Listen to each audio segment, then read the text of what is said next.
profesor José Manuel Casas Torres es catedrático de Geografía de la Población de la Universidad Complutense de Madrid.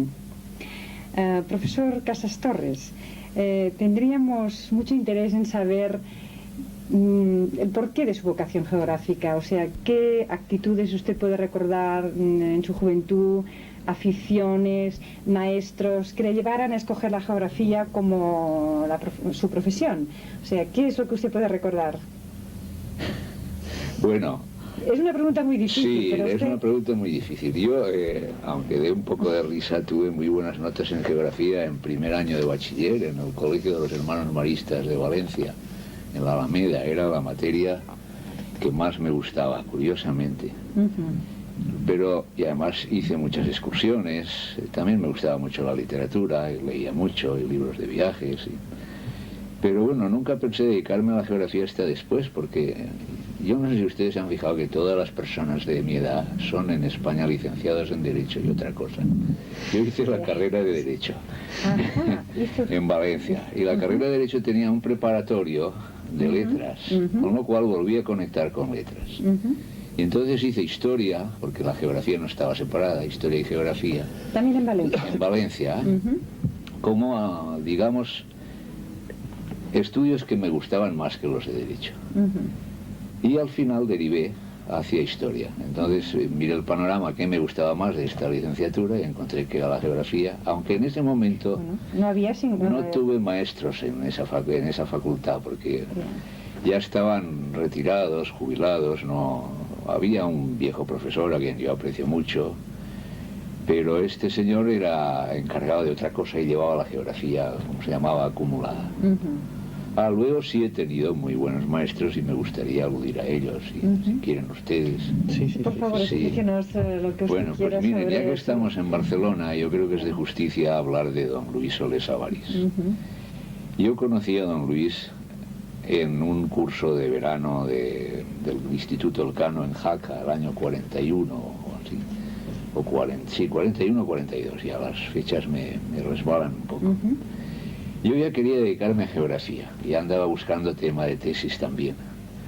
Ya había terminado todos los estudios, lógicamente, pero entonces descubrí lo que es un gran maestro. Hicimos muchas excursiones juntas, hablamos mucho, él me orientó, porque el señor Solé aquí era catedrático de geografía física y geólogo en Barcelona, más o menos creo yo que era su cátedra de geografía física. Sí, exactamente, geografía física. Exacto, sí. pero él tenía una gran formación humanística y había leído muchísimo los geógrafos, digamos, de la rama nuestra, y entonces podía opinar de todo muy bien. Y ya yo quedé muy vinculado al señor Solé, de modo que en cierto modo, y no lo digo por estar aquí ni por decir una cosa agradable, aunque me gusta decir cosas agradables y son de justicia, pero yo estoy vinculado a la geografía catalana en ese sentido, es mi gran maestro. Luego tuve también al profesor de Valladolid con el que hizo la tesis, don Amando Melón. Don Amando aportaba... Fue el director de su tesis. Fue director de mi tesis, don Amando, aportaba el alemán, era historiador de la geografía, muy interesado con los temas de Humboldt, sobre todo, escribió un libro, y un hombre muy cordial. Él acogía a todos muy bien, nunca preguntaba a nadie cómo pensaba ni de dónde venía, y fue la persona que puso, digamos, toda su hombría de bien en coordinar todas las personas que iban surgiendo de un lado y de otro en las distintas facultades, unidos un poco bajo su dirección. Entonces estos dos maestros fueron, digamos, los dos inmediatos que tuve. Si les divierte, les diré que cuando preparé oposiciones... ¿En qué años? ¿De qué años? Pues yo ya sí hice la 43, 44, yo saqué la cátedra del 44, 4 años después. Sí. Claro, eran tiempos en que no había todavía nadie. Ahora hubiera estado 15 años, lo menos, preparándome. Pero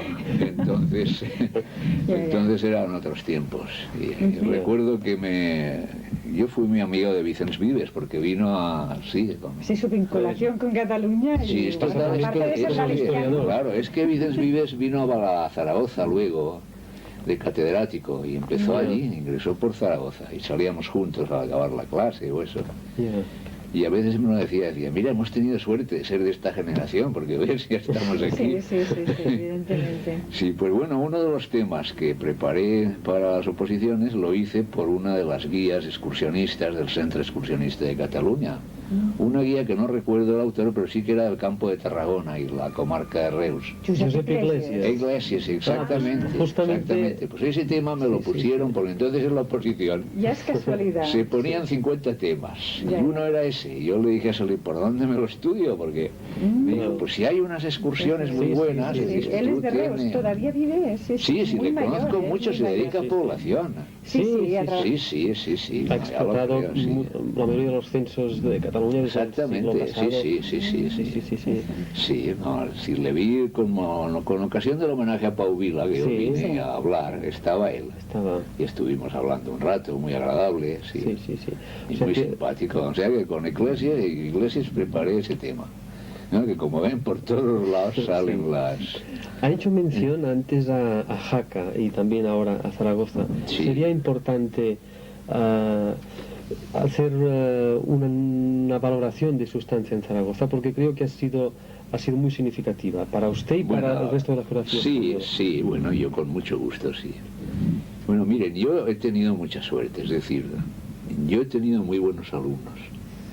Y estos alumnos me han superado con creces, o sea que mi paso por Zaragoza ha ido acompañado, gracias a Dios, de unos muchachos excepcionales, ¿no? Que la llamada Escuela de Zaragoza y todo lo que allí hicimos, pues no fue una cosa preparada, ¿no? Recuerdo que ahora hemos hecho unas excursiones en la Comisión de Geografía de la Población en Zaragoza y Antonio Higueras lo ha dirigido y nos han atendido muy bien en todas partes, han sido muy cordiales.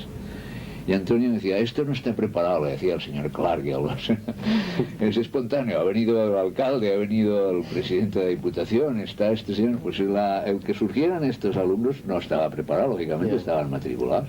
Es decir, que por ejemplo, se acaba de ir don Joaquín Bosque. Don Joaquín Bosque y don Alfredo Floristán fueron mis primeros alumnos en Zaragoza. Y al acabar aquel curso, vino un muchacho.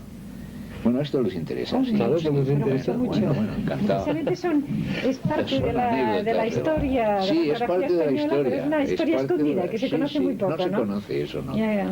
Pues ellos hicieron la carrera, tenía 4 años, y costaba de 2 reválidas, uno en segundo y uno en cuarto. Yo llegué no era inverosímil, y además me pasaron muchas cosas divertidísimas. El caso es que ellos solo hicieron conmigo un curso y luego ya se quedaron. Vino un muchacho y dijo, acaban de convocar cátedras de geografía de la escuela, de varias escuelas de comercio. Entonces ellos dos se presentaron, prepararon la oposición. Pero Floristán tuvo una sinusitis y lo tuvo que dejar, no pudo seguir la preparación. Y Joaquín Bosque salió, y salió muy bien. Sacó el número 4, con solo lo que había estudiado en la carrera y el verano aquel, que se lo pasó duramente trabajando. Pues bueno, ellos fueron los dos primeros. Por cierto, Joaquín empezó la tesis en Cartagena, ya se lo habrá contado, pero cuando le ganó un pleito al ministerio, eso no se lo ha dicho así. No lo hemos tocado esto. No lo ha tocado, bueno, es muy divertido. La mitad de oposición retiraron del concurso 10 de las 14 cátedras que salían. Él salió con las 4 primeras, muy bien, pusieron un pleito, un recurso. Entonces, entre tanto, comenzó la tesis, que la publicó un artículo en Estudios Geográficos, y ganó ese recurso y volvió a optar y escogió Granada. Y ya fue a Granada y preparó allí su tesis con mucha seriedad y con una gran competencia, como se ha visto y como todo el mundo reconoce. Y Floristán se dedicó entonces a geografía conmigo, se quedó en la facultad. Tuvo un año, una beca en Burdeos con Papí. ¿Hace qué año debería ser? Pues eso sería yo creo que el año 48. ¿48? Sí, yo creo que sí, porque, o quizá antes, porque Floristán salió con Antonio López Gómez. Antonio López Gómez había estudiado en Madrid con don Armando Melón toda la carrera y hizo el doctorado, mientras Alfredo lo hacía conmigo. Y los dos opositaron juntos y salieron a la vez. Uno fue a Oviedo y el otro fue a Granada. Bueno, Antonio fue a Oviedo y Floristán fue a Granada. ¿Dónde? felizmente coincidió con Bosque. De modo que, como ven, no había nada preparado y iba todo.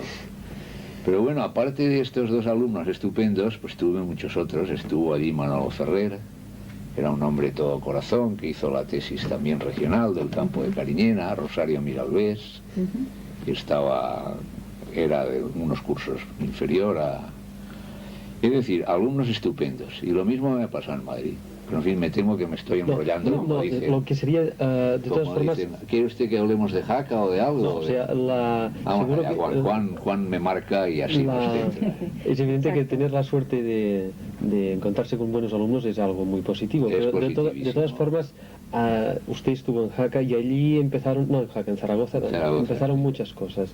Sí. Bueno, en primer lugar, una sección del Instituto Juan Elcano. Sí. Empezaron unos congresos internacionales de estudios pirenaicos, sí. La revista geográfica, sí, salió Pirineos también. Exacto. Toda esta serie, toda esta movida, utilizando una expresión. Bueno, pues eso, el secreto era, pues lo que todo profesor hace, lo que hacen ustedes, que ver a los alumnos mucho, hacer con la mejor voluntad del mundo todo lo que se podía y estar todo el día en la facultad. Nosotros empezamos en una habitación, en un sótano donde los bedeles guardaban las patatas. Allí nos metimos a trabajar, pues Floristán, Joaquín y otros chicos que había allí, Joaquín Pardo también, en fin, mucha gente. Y una vez bajó el decano, era un edificio muy pequeño, bajó el decano y dijo, bueno, ahí no podéis seguir esto de que estáis en un sótano, bueno. Pero muchas cosas se hicieron con el doctor Soler, es decir, toda la labor de Jaca, de cursos de verano, y de cursos y de congresos internacionales de estudios pirenaicos, el señor Soler era el director y yo era el secretario. Bueno, primero vicedirector, pero el secretario era un abogado de Zaragoza que se llama don Juan Antonio Cremades, hombre muy bueno y que tenía mucho sentido práctico y administrativo. Pero eso se llevaba desde aquí, desde Barcelona, a los congresos internacionales. ¿Se llevaban desde aquí? Desde aquí y desde Zaragoza, los llevábamos a La Limón. Sí. Aquí estaba el doctor Solé, que daba las ideas generales y ataba cabos de todo, y nosotros allí hacíamos las cosas. Y por el lado francés estaba al frente el profesor Gosén, y de secretario el Chancerme, que es como si fuera español y conocía todo. Muy bien. ¿Durante cuántos años se celebraron estos congresos? Bueno, esto se celebró alternativamente, yo creo que desde el año 50 hasta hace poco que se reanudaron. Después de morir Gosén hubo un congreso al que yo ya no asistí, ya estaba en Madrid, pues era 4 años o 5, y una vez que le escribí a Carmina Virgili sobre otras cosas, me contestó diciendo, esto en los congresos de estudios pirenaicos sería muy interesante que los volviéramos a poner en marcha, es una cosa que no dejo de la mano, que creo que vale la pena. Claro. Sí. Eso era una especie de ciencia regional, porque el Instituto de Estudios Pirenaicos englobaba geógrafos, historiadores, prehistoriadores, antropólogos, arqueólogos, juristas, filólogos, y el motivo era el Pirineo, de los dos lados, de modo que era un enfoque muy bonito. Un enfoque de área, ¿no? Un enfoque de área, completamente. Y eso dio paso luego a la estación agrobiológica, bueno, no sé si se llama agrobiológica, del Pirineo, que dirigió Enrique Balcells mucho tiempo, y ahora es Puigdemont Fábregas, me parece, el que está al frente. Profesor Casas Torres, de esta etapa de Zaragoza que nos está hablando, una cosa que es muy conocida evidentemente es la revista geográfica, o sea, que se inició, si no tengo mal entendido, en 1954, y que para... Pues lo sabe usted mejor que yo, porque estamos justo ahora trabajando en esas cosas, ¿no? Entonces, realmente mirando los primeros números de geográfica en el 54, 55, 56, es una revista que para el momento en que se está viviendo en la ciencia española, pues sorprende por la cantidad de referencias extranjeras, reseñas de libros de fuera, noticias de congresos extranjeros. Explíquenos un poco cómo esto fue posible. O sea, por ejemplo, usted debe conocer el alemán, me imagino yo. Bueno, ya verás, si quiere. O ¿qué idiomas lee? O el inglés en aquellos momentos. No, mire, yo es una cosa que nos ha sorprendido. Como usted me ha dicho que nos lo explicara. Como además es mi estilo, el que seamos muy sinceros, yo le diré a usted una cosa. Yo he conocido el alemán bastante bien para traducir y hablar, porque el alemán me resultaba más fácil de hablar que el inglés y de entender, pero lo he perdido. Es decir, yo tuve una etapa en Zaragoza en que tuve la gran preocupación de la salud de mi madre, y eso supuso un bajón en la atención a la universidad, no a la universidad propiamente dicha, las clases se daban y todo, pero yo estaba muy atado porque ella estaba muy enferma y tenía que estar con ella todo el día. ¿Esto qué años fue? Sí, hace mucho, pues eso debió ser al final de los 59 al 63 en que murió, esos años. Entonces yo conocía el alemán, entonces traduje en estudios geográficos el clima de Castilla la Vieja y Aragón de Smith, y luego del inglés una cosa de Alice Foster sobre la pasa malagueña, también en estudios geográficos, y tengo traducido su libro, que es muy bueno, sobre la Huerta de Valencia. Es un libro del año 35 de una señora americana que estaba con Colby, que vino a Valencia y que hizo una tesis estupenda. Y me la mandó y yo me comprometí a publicarla, y luego no ha salido y ella murió, en fin, he quedado mal y no... Pero luego perdí el alemán porque ya no lo practiqué. Así como me he dedicado al inglés con toda mi alma y sigo hablando mal, lo leo pero hablo muy mal, el alemán se me fue. Pero eso era el sistema de lo que le he dicho, es que estar todo el día juntos y ver lo que teníamos. Tenga usted en cuenta, en aquellos años, por ejemplo, Peter Maas-Mitteilungen solo estaba en el Ateneo de Madrid, hasta que nos suscribimos nosotros, en Zaragoza. Y luego por ahí... ¿La utilizaban? Sí, claro, sí. Yo ya utilicé el Peter Maas, un trabajo de Pasargue, en la memoria de mis oposiciones. Sí. Entonces, quizás usted conocía también la obra de Cristáler en aquellos momentos. Bueno, por supuesto, y además... Yo no sé, ya que me cita Cristáler, tengo que decirle una cosa que, como todo es coloquial y amistoso, no me importa, pero tengo una carta, pero no, ya verá, lo de Cristáler es otra guerra. Tengo una carta de una chica de esta universidad de ustedes, Pilar Riera, que está trabajando sobre Cristáler. Sí, exactamente. Yo he llamado a la Autónoma del orden de 6 o 7 veces. Es bastante difícil. Para conectar con ella. Y me han dicho, está los martes a tal hora. Tampoco los martes a tal hora. No se preocupe que le daremos el teléfono particular. Díganle a Pilar que si quiere la traducción que hicimos luego en Madrid. ¿Usted tiene una traducción de Cristáler? Yo tengo una traducción hecha por María Dolores Lacarra, en castellano, sobre la versión alemana. ¿De la del 33? Sí, de la del 33, sí. Pero yo no conocía a Cristáler hasta después de haber conocido, y eso también creo que es de justicia decirlo. Y me alegra muchísimo, ¿verdad? Lo que pasa es que agotaremos el tiempo sin agotar el tema, claro. No se preocupe. Pero mire, yo hice una serie de estudios sobre mercados. Los de Navarra, los de Navarra y los de Aragón, las 3 provincias y una introducción. Eso todavía no se inspiraba en Cristáler, sino en Pau Vila. Sí, Pau Vila hizo una, exacto. El tipo de preguntas son muy iguales. Sí. Además, para mí fue un descubrimiento. Dije, hombre, esto es estupendo, vamos a ensayarlo en Zaragoza. Y eso fue el resultado de un viaje aquí a Barcelona que el doctor Soler me lo enseñó. Me dijo, mira lo que han hecho aquí cuando la Generalidad, antes de la guerra civil, estos trabajos, estas comarcas, toda esta división en veguerías. Y yo quedé muy interesado y lo ensayé allí. Hicimos las encuestas y luego volvimos a hacer otra encuesta el año 67 que sirvió de base a las tesis de Pepe Estebanez, a las tesis de Julián Alonso, de Rafael Puyol y muchas otras tesis. ¿Y la traducción esta de Cristáler de qué años es? Esto debe ser de años 65, 66. Y lo ha hecho una historiadora, pero que sabe alemán perfectamente. O sea que es muy buena traducción. Sí, y tenía el permiso para publicarlo de la academia, no sé qué academia alemana es, y de la Viuda. Y lo que ocurre es que María Dolores Lacarra dejó, cosa muy de traductor, dejó de traducir las notas. Y se olvidó, luego se complicaron las cosas y no seguimos, pero está completa la traducción y a disposición de Pilar, por supuesto. Y el conocimiento del inglés y del alemán, supongo que le facilitaba los contactos con el exterior. Sí, claro, y por supuesto el francés era... Y el francés.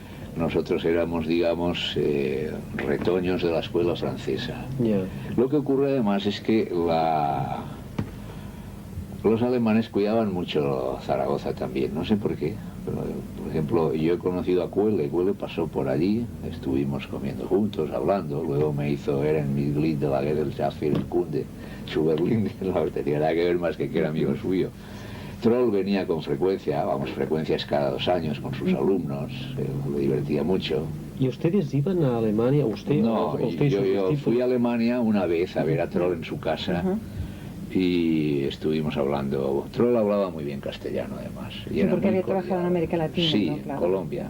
Él me decía, mire, yo sé todo con tacos, porque he estado con carreteros. Pero bueno, no sabía solo con tacos. Y era un hombre muy cordial. Yo recuerdo, le fui a ver a Bonn, estuve en su casa. Ya desde la escalera comenzaban las separatas de cosas que le habían ido dedicando. Y luego en su despacho había unos cuadros, unas fotos grandes, ampliadas, y yo le pregunté de qué se trataba, y era la expedición al Nanga Parbat, que murió toda menos él, sepultada por una luz, el año 30 y tantos, ya eran sus compañeros. Él estaba arborizando y eso le salvó. Entonces es una amistad que luego se pasó a Lauer. Lauer es ahora el sucesor de Troll y viene bastante también por España. O sea que siguen los contactos. Y hemos estado con él, sí. O sea que los contactos con Alemania han continuado. Han continuado, dentro de nuestra modestia. Sí, del mismo modo que con Inglaterra yo tenía una gran devoción a Dudley Stamp. Es que usted estuvo en el Congreso Internacional de Londres. Estuve en Londres y estuve con Stem y presenté una comunicación. ¿Fue el único español que estuvo en estuvo López Gómez, estuvo Juan Pilar, que se quedó luego unos días. Y yo estuvo Manolo Ferrer, estuvo Salvador Mensua, Alfredo Floristán, todos pues estuvieron quizás el primer Congreso Internacional que hubo una aportación masiva. Y allí llevamos además un mapa de la población de España con puntos y esferas que regalamos a escala 1 millón, el primero de una serie, parte de las comunicaciones.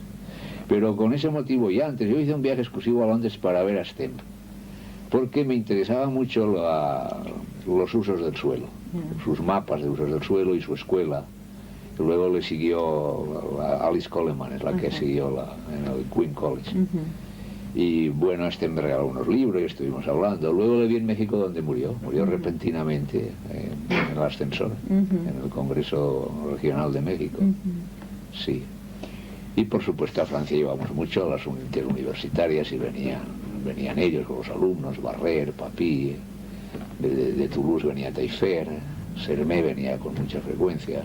Esa relación sigue. Sí, realmente Zaragoza tuvo mucha relación con el exterior en los años 50, 60. Sí, bueno, y eso sigue, eso sigue, lo que pasa que ahora ya eso lo tienen todas las universidades. Aquí está el rasgo diferencial de Zaragoza. Exacto, pero por ejemplo Tricar ha estado yendo a Zaragoza muchos veranos como muestra de las relaciones de Zaragoza todavía, como ahora, como todas las universidades, con el exterior. Tricar está yendo muchos veranos a trabajar al Bajo Aragón con María Jesús Ibáñez, que murió, y con Salvador Mensua. María Jesús era una gran morfóloga y una gran chica, muy cordial. Y Mensua y Tricar se llevaban muy bien, eran muy amigos, porque luego el Mensua se vino aquí, está en San Cugat, a hacerse sacerdote, y hasta luego Soler le quería mucho y ha estado en varias tesis aquí con ustedes de morfología. Y luego iban los holandeses, la gente de Enschede, Verstappen y su gente, porque resulta que el Bajo Aragón es lo más parecido a las zonas áridas de África, según ellos. Lo tenían más próximo. Lo tenían más próximo, iban con sus alumnos del tercer mundo, argelinos y tunecinos y marroquíes, a hacerlas. Y luego les interesaba el sistema de ramblas, estuvieron mucho tiempo esperando que funcionaran las ramblas en el Quiloca, para hacer una película y estudiarlas. De forma que ellos me invitaron a mí, pero yo ya le dije, vamos, lo digo aunque es una tontería, pero por centrar la cosa, yo le dije a Verstappen, mire, invite usted a Antonio Higueras y a Mensua, que son los que están a pie de obra y trabajan. Y efectivamente estuvieron en un curso en Holanda, entonces estaban todavía en Delos. Luego se trasladaron. ¿Qué años era? Ay, los años, María Dolores, y son mi fallo. Pero eso, y yo ya estaba en Madrid, debía ser el 65. El 65, ¿no? Los que vinieron a hacer la tesis cuando yo estaba en Zaragoza fueron Barrer, que trabajaba sobre el Pirineo Central, y Bomer, que curiosamente tenía la misma zona. De modo que había un cierto recelo por parte de los dos a ver quién lo publicaba antes. Bomer publicó muchas cosas y Barrer hizo luego una tesis según la ley francesa, por sus muchas publicaciones que tenía sin presentar un modelo. Pero los dos hicieron su tesis allí. ¿Y todos estos contactos qué representaron para usted y para sus discípulos especialmente? Pues su etapa en Zaragoza, ¿fueron básicos? O... Claro que fueron básicos. Mire usted, la formación francesa de Florestan, que es muy grande, es el año de Burdeos. Alfredo, al volver de Burdeos, rehizo toda la tesis. La tesis de Florestan es una pieza fundamental en la geografía regional española.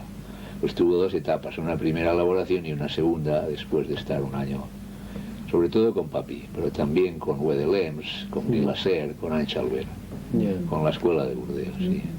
Y para todos nosotros eso abría un gran horizonte. Claro, un gran horizonte. Lo mismo, Manolo Ferrer acompañó mucho excursiones de holandeses.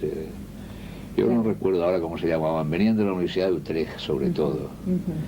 Y les interesaba, bueno, aquí he saludado a Klein, creo que es Klein Nappien o algo así. Bueno, es un señor que tiene la tesis sobre la comarca de Soria, los Pinares. Este señor venía en aquellos años por Zaragoza para preparar su tesis y aún se acuerda de nosotros. Él me ha conocido a mí, yo ya no le recordaba. Sí. De modo que eso era lo normal. Usted ha jugado, creo, un papel muy importante en la geografía aplicada, en la geografía aplicada en España. Explíquenos sus contactos con la geografía aplicada, incluso a nivel internacional, y después también lo que usted organizó. Bueno, mire usted, la geografía aplicada un poco fue, ha sido mi fracaso en buena parte. Eso, yo a medida que iba estudiando, me he pasado la vida estudiando como usted y como Juan y como todo el mundo, ¿no? El profesor Álvarez decía que el investigador es un estudiante vitalicio orientado y el profesor un estudiante vitalicio. Pues a medida que fui teniendo ideas vi que haciéndome esquemas y preparando cosas, vi que esta división del mundo en países en vías de desarrollo y países desarrollados es fundamental y que eso supone una situación de injusticia muy grande en muchas ocasiones. Vi también que la geografía tenía que salir del marco académico y que podíamos aplicar lo que sabíamos a la ordenación del territorio. Ese era mi sueño y un poco lo intentamos. Entonces, cuando el Departamento de Geografía de Zaragoza creció, ya habíamos... la universidad nos regaló el solar y el Consejo edificó un edificio que está allí de 3 plantas. Un edificio muy bonito. ¿Lo ha visto, María Dolores? Sí, el pasado noviembre, muy bonito. Bueno, allí ahora está la sección allí, porque el Consejo solo tiene 2 investigadores en Zaragoza. Bueno, pues yo pensé que podíamos pasar a ser un departamento de geografía aplicada en lugar de ser un departamento de digamos, el Cano, pero puramente como tal. O sea que nacimos como una parte del Instituto del Cano. En contacto con Terán, a quien yo quise mucho siempre, con don Amando, con Antonio, que estaba en Valencia ya, en fin. Y luego, años después, cuando fui a Madrid, y esto es una cosa que ustedes pueden no creérselo, pero harán mal en no creerlo. El año 66 ya había muerto don José María Alvareda. Ya habíamos trasladado al Lirio a Madrid, a la cátedra de don Amando Melón, a la segunda cátedra, dejando el departamento en Zaragoza, el Instituto de Geografía Aplicada, que no era tal instituto, sino que era Departamento de Geografía Aplicada del Instituto del Cano. Yo fui a Madrid. Y allí nos cedieron en Vitruvio la casa de un bedel que se había jubilado y se había ido a Alicante. Una casa que se podía hundir con los libros. Y estando allí, el secretario general entonces del Consejo, que era don Enrique Gutiérrez Ríos, me llamó y me dijo: voy a crear el instituto, y así sois 2 institutos de geografía en Madrid, y lo llamaremos Instituto de Geografía Aplicada. Y bueno, pues bueno, yo no te lo he pedido, la verdad, no, ni se me había ocurrido. Pero lo hicimos y vino muy bien, porque entonces al cabo de un tiempo nos cedieron el piso 9º de Serrano 115 bis y allí nos instalamos. Sí, que es todavía donde están actualmente. Sí, ahora se cierra el ciclo. Ahora nos refunden con el Cano otra vez, con el Instituto de Economía Aplicada, con el Instituto de Economía Agraria, con Sociología, y se forma un centro que se llama Instituto de Economía y Geografía Aplicadas, provisionalmente. y nos trasladan a un edificio que han acondicionado donde estaban los estudiantes del Ramiro de Maeztu, antes los chicos internos, de modo que se cierra el ciclo.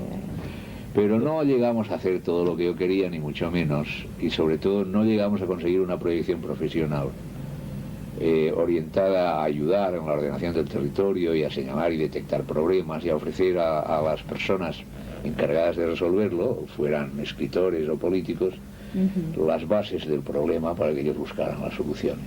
Pero a nivel internacional, ¿qué contactos tuvo con la comisión? Pues sí, bueno, por supuesto, yo estuve en la comisión. ¿Y en la creación incluso? Yo creo que sí. Yo estuve con Fliponó, que era el que creó aquello, y estuve luego con Tulip.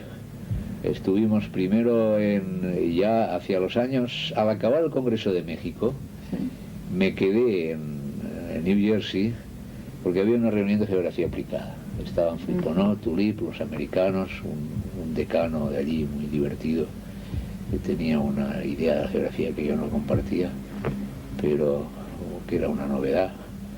Y luego tuvimos otro congreso en Lieja, otra reunión de la comisión.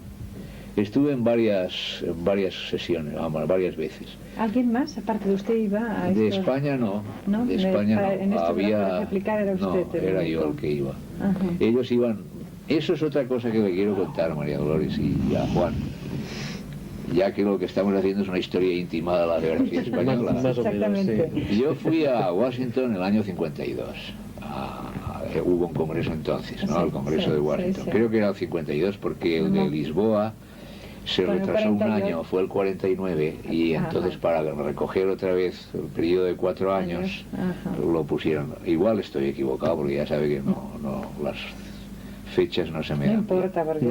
Bueno, no importa mucho. El Congreso de... El Congreso de Washington. Bueno, aquello lo presidió Crecy y fue un congreso multitudinario que, bueno, había mucho que aprender y mucho de que lamentarse.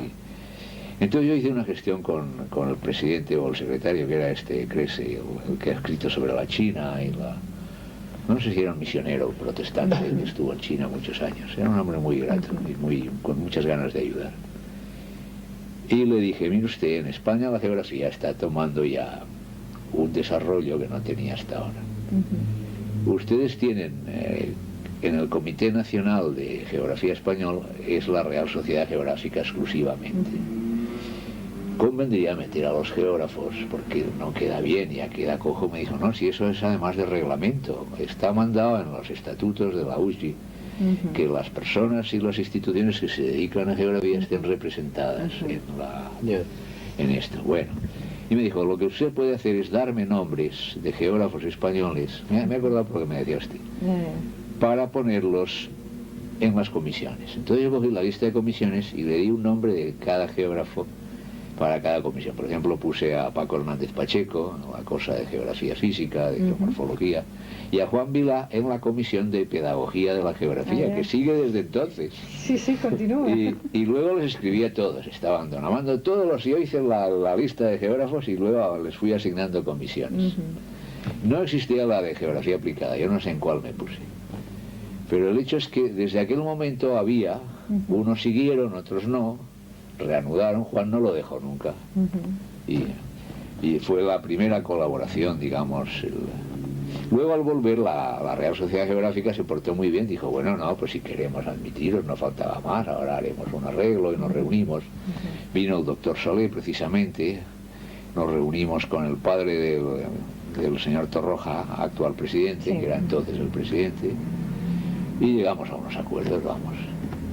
No sé si hablo demasiado y no les dejo. Pregúntenme ustedes. Sería, volviendo a lo de la geografía aplicada, sí. En Zaragoza se plasmó de alguna forma, me refiero a algún tipo de colaboración con el ayuntamiento, la diputación, algún organismo ministerial.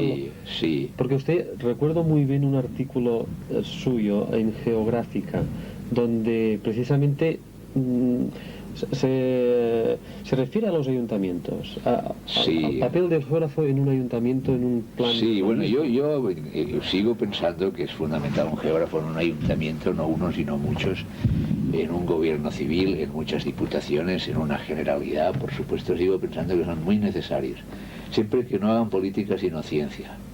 y que llamen al pan pan y al vino vino, que digan, bueno, esto va mal, aquí nos salimos, esta situación la tienen ustedes mal planteada. Allí tuvimos bastante relación con el ayuntamiento con motivo de los temas de urbanismo.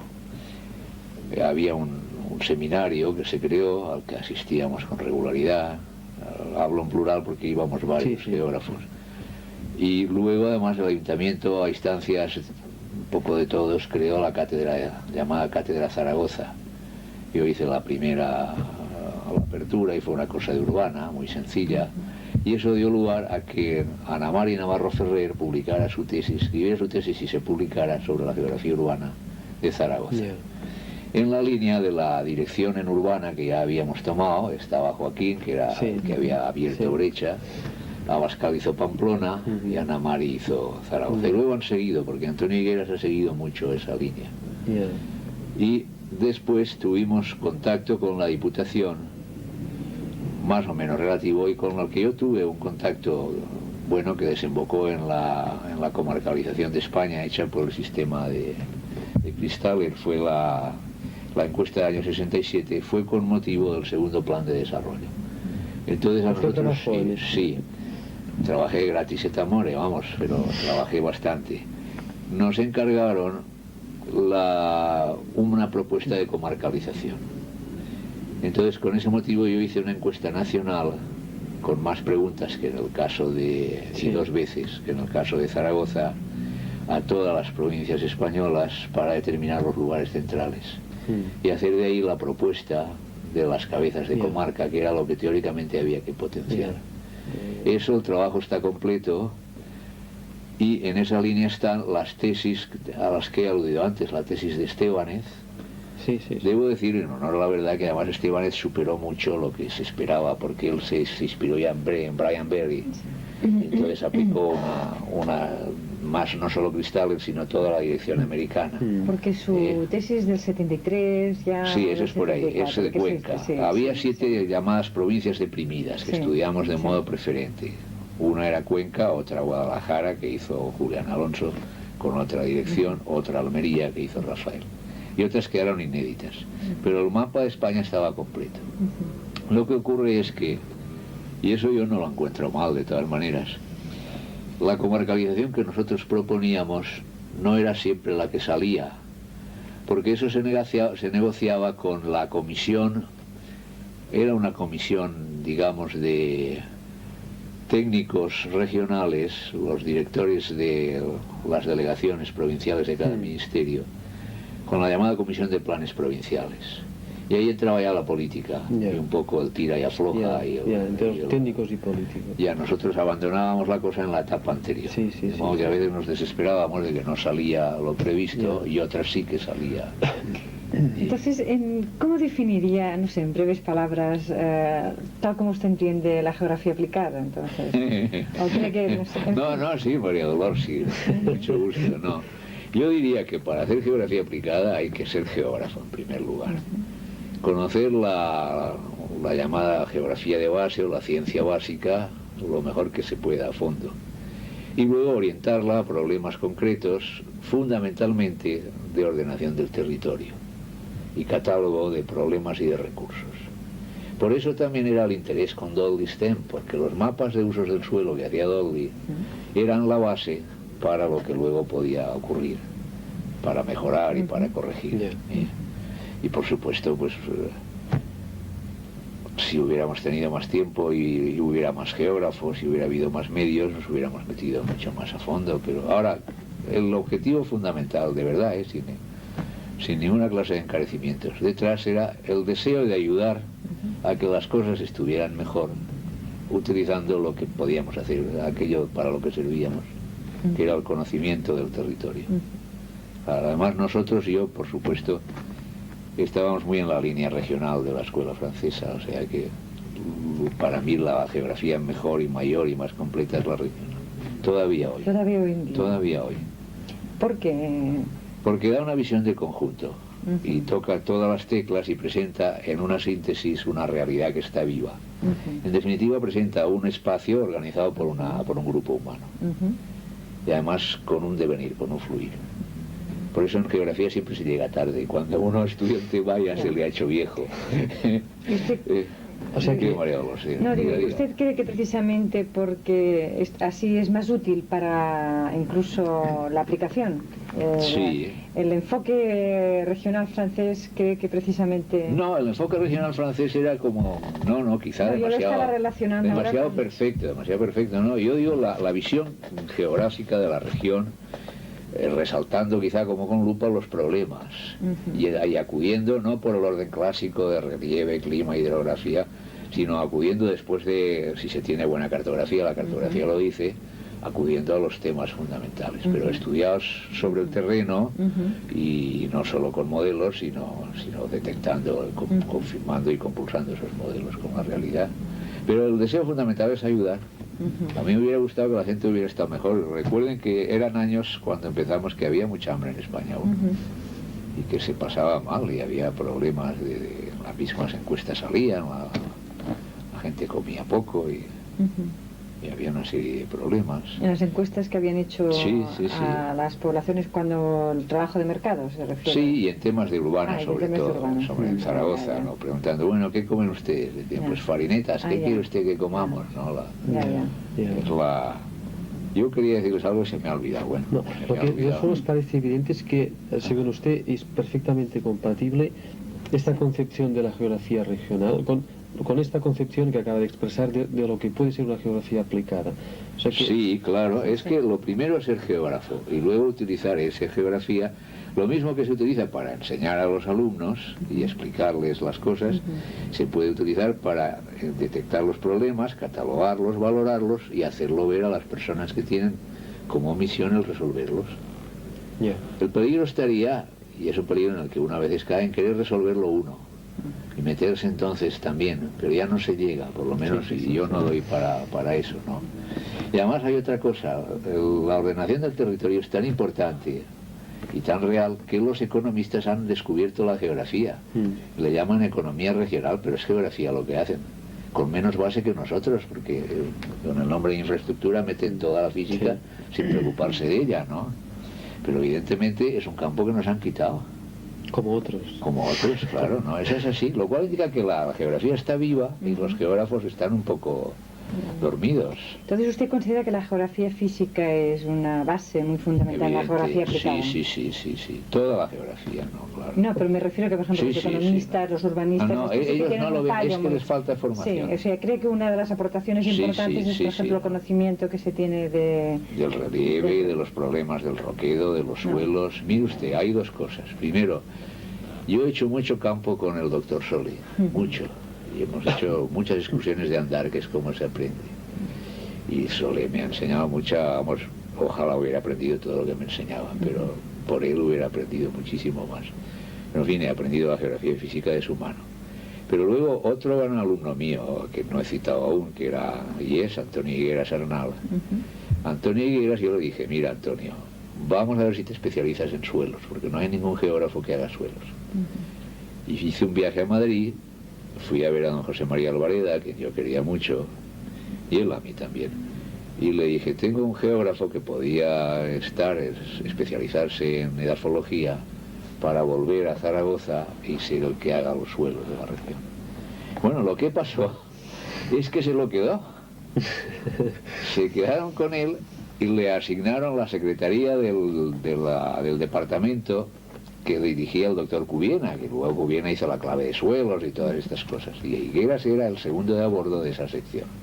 Y un día yo le dije a Alvareda, un poco en broma y un poco también pues extrañado, y bueno, yo tenía la ilusión de que Higueras volviese y que se dedicara a edafología, pero en Zaragoza, y tú te lo has quedado. Y me dijo una cosa que me satisfizo mucho.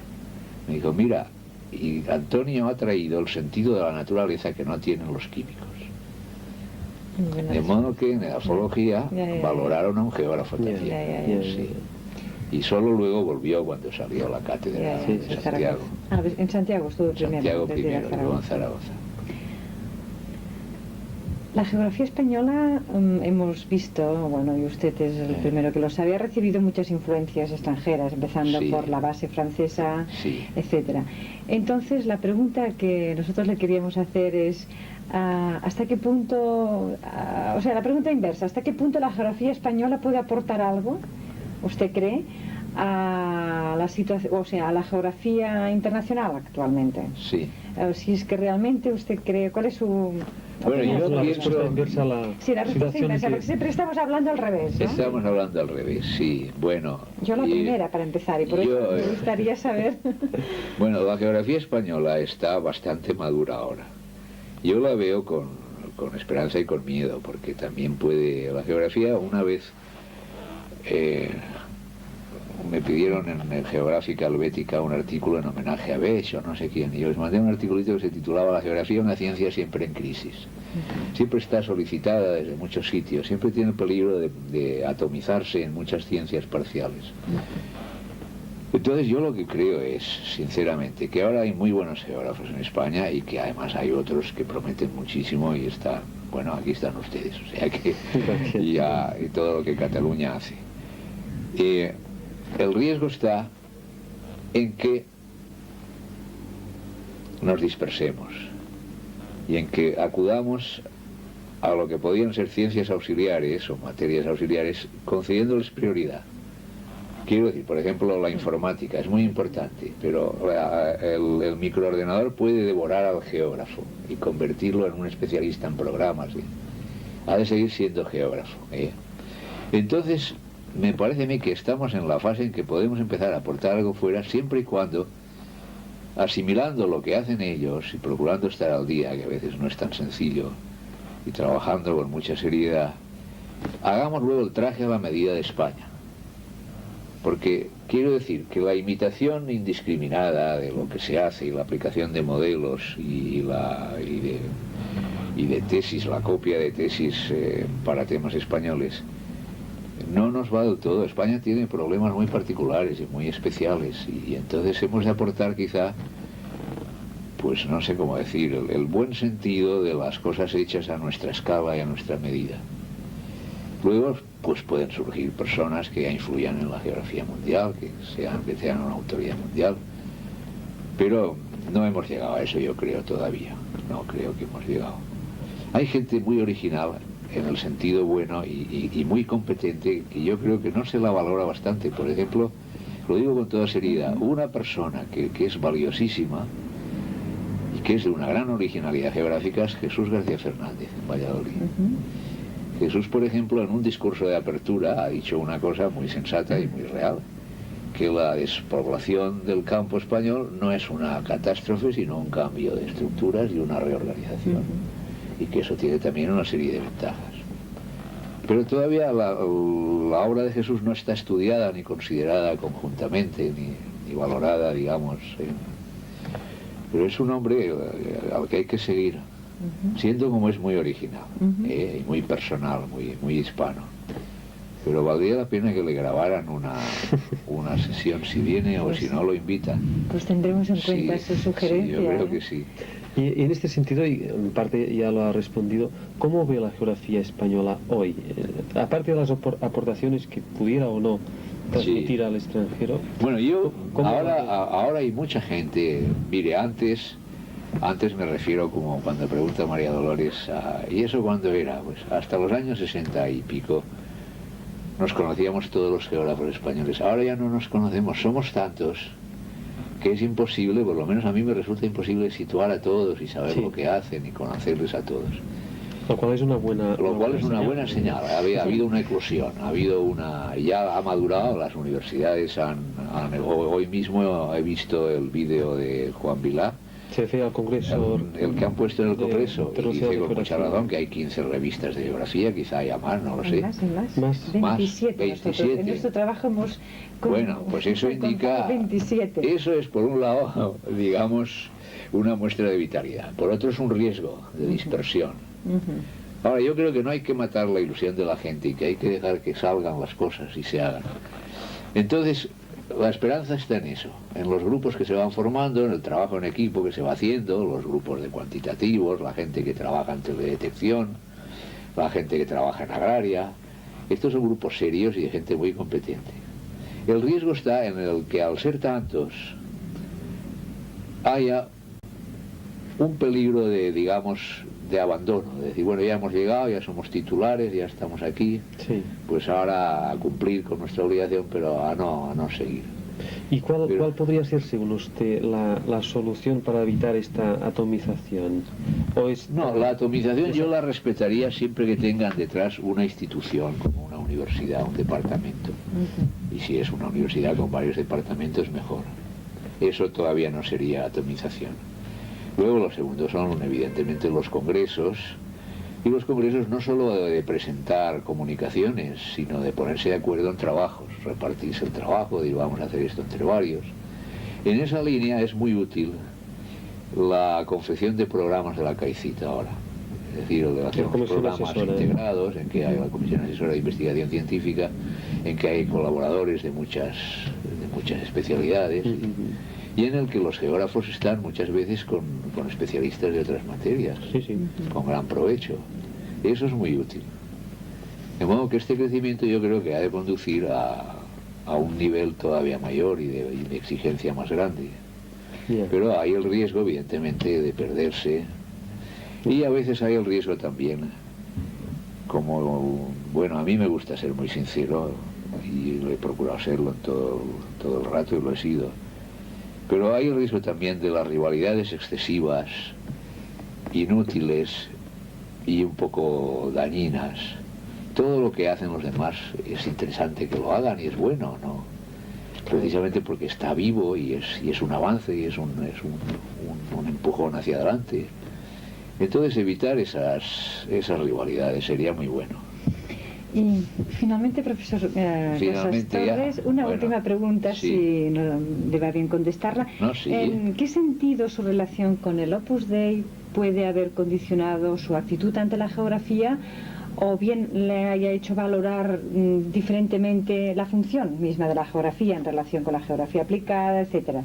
¿En qué sentido? Nos gustaría ver si nos puede comentar. Bueno, yo como católico, María Dolores, tomo muy en serio a la gente. Es decir, procuro tener muy en cuenta, y creo que lo tengo, la altísima dignidad de la persona, incluso la altísima dignidad del no nacido. Entonces he tomado muy en serio a mis alumnos siempre, los he querido mucho. Y si quiere usted que le diga la verdad, reza mucho por ellos también. Bueno, por lo menos no tanto como debía, pero bastante. Y he procurado ayudarles en todos los terrenos y respetarles mucho.